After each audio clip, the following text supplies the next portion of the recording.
Hey everyone, welcome to the Campfire Series brought to you by North Dakota State Parks and Recreation. Your hosts today are Thomas and Shannon from the Lewis and Clark Interpretive Center, and we're going to be learning about forts in North Dakota.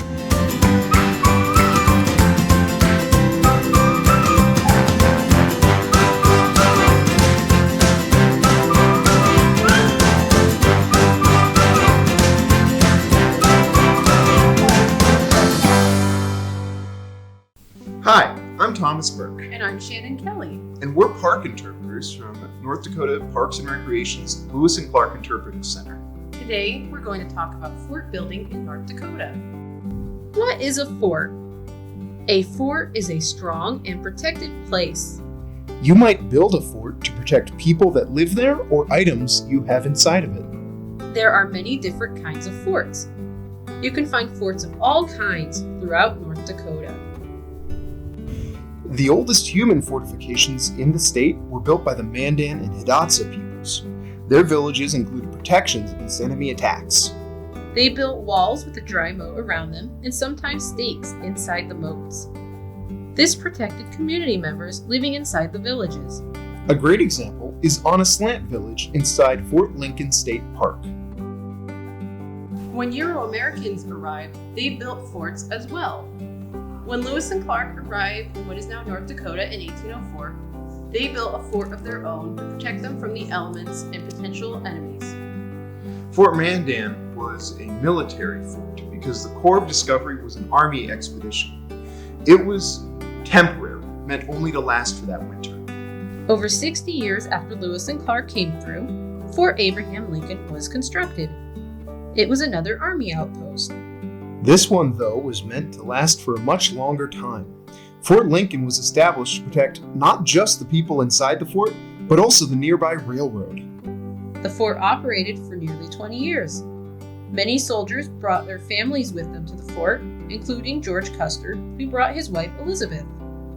Like Fort Lincoln, other military forts were built around what would become the state of North Dakota. These forts were built to protect settlers or operate as supply depots. They were around for varying lengths of time, being abandoned when their protection was no longer needed. Some examples of these forts include Fort Ransom and Fort Stevenson, both of which now have state parks whereat you can learn more about them. The Army was not the only group to build forts in North Dakota. Fur trading companies saw an economic opportunity. These companies would build forts both as a trading front and to protect goods and personnel. Forts like Fort Clark were home to not just the fur traders themselves, but also to many of their families, many of whom were Native Americans. You can find out more about Fort Clark by visiting the Lewis and Clark Interpretive Center. Fort building is not limited to humanity. Animals build fortified structures as well. For example, beavers build dams and lodges. Birds build nests in high-up places like trees or barn rafters.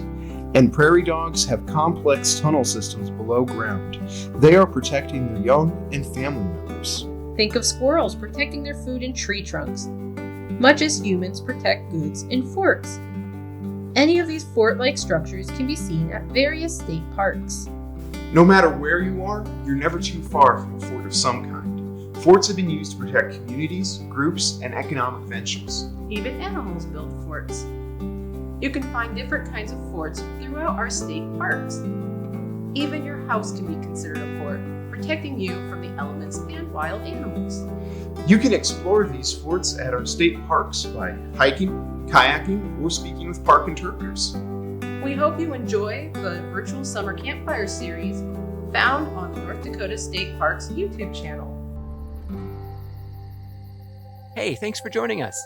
Make sure to subscribe to our YouTube channel to catch the Campfire Series all summer long, brought to you from North Dakota State Parks and Recreation. See you next time.